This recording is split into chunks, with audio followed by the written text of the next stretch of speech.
Having a dog is one of the most wonderful experiences that a human can have. Dogs are joyful, affectionate, and always grateful for their humans. Unfortunately, though, caring for a dog is not always easy. Besides the time, stress, and money that is involved with feeding them, walking them, cleaning them, and providing them with medical care, the hardest part about having a furry friend may be the fact that our time with them doesn't last long. After all, our lifespans are so much longer. One woman knew that her beloved old dog, nicknamed Steve Mason, was not going to be with her much longer. Yet his story ended in a way that nobody could have expected.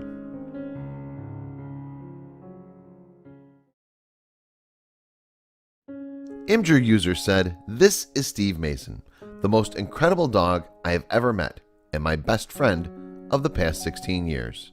And this is the story of how he died, saving my life one last time."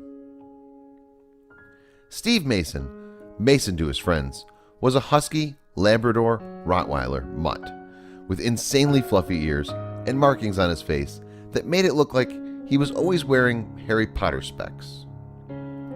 I picked him out of a litter of puppies because while all the others yipped and squealed and played, he was the only one to stop and snuffle the flowers. He always had this way of perking up his ears that could spur me to keep going, either to the top of a ridgeline or out of whatever ridiculous angst I found myself muddled in. It was clear this girl loved her dog and admired his perceptiveness.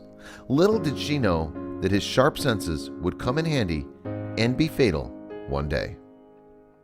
She continued, "He was obsessed with shortening sticks and tearing up any cardboard he could find. He was extremely meticulous, and many a vacuum cleaner died trying to tidy up his messes." Mason was a best friend and rock-steady companion for my older brother, and a traveling companion like no other. And every time he saw my brother, even if 5 years had gone by, he'd still try and jump in his arms like a puppy. Everyone who met him came away saying that he was a remarkable dog, and many could honestly say he was the nicest person he'd ever met. Mason may not have technically been a person, but it was already abundantly clear that others knew how special he was.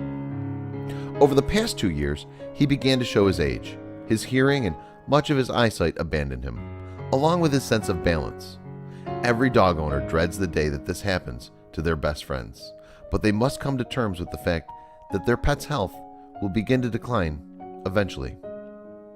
When the signs of aging begin to show, it's natural to wonder when and how your precious pooch is going to live out his last day. She said, "I kept expecting him to die in his sleep or collapse on a hike.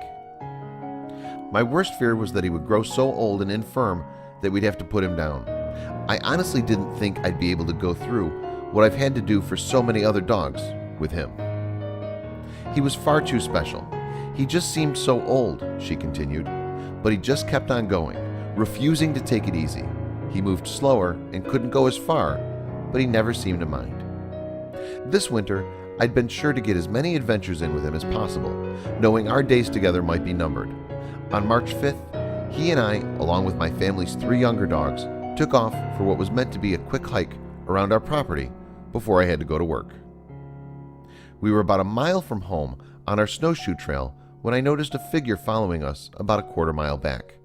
I recognized it as a wolf right away. I hadn't seen a wolf in my valley for about 15 years, but wolves are shy and usually hide from humans, especially one with 4 dogs. Trying to be respectful, I turned us towards home, thinking we'd give the wolf room to escape and think no more about it. A few minutes later, the littlest dog gave a bark and I turned to see the wolf standing 5 feet behind us. She was huge, her shoulder nearly coming up to my hip.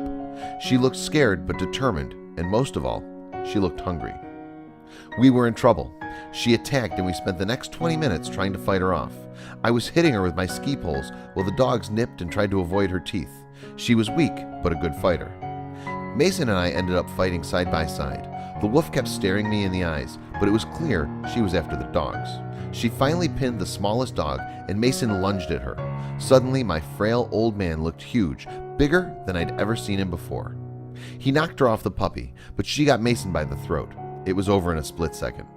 I've never screamed so loud. Every fiber in my being was telling me to kill her, stab her in the eye, tear her throat out if I could. But that would have only gotten me killed too. And there were 3 other dogs I had to get out of there. It was too late anyway.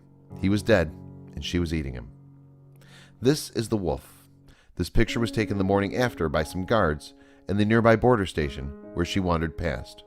Though all I wanted to do in the moment was kill her, she really is one of the most beautiful things I've ever seen. And now that it's done, I hold no hate for her. She was starving to death and did what she had to survive. I think she went into the fight knowing she might be the one to get killed, and it was simply the luck of the draw that she got him first. I only hope she leaves this valley safely. I miss Mason like there's a hole in my chest, though I know there was nothing else I could have done. I can't escape the thought that I failed to save him, but most dogs at 16 die by the fireside, slowly and painfully of old age. Mason went out of this world like a thunderbolt, saving my life and the lives of 3 younger dogs. He was my puppy, my grizzly, my brother, my friend, and he died as he lived, my hero. I love you, buddy. Goodbye. Mason may have died in one of the most tragic, violent ways that one could imagine, but he will always be remembered as a true lifesaver. What a powerful, emotional tale that his owner chose to share with the world.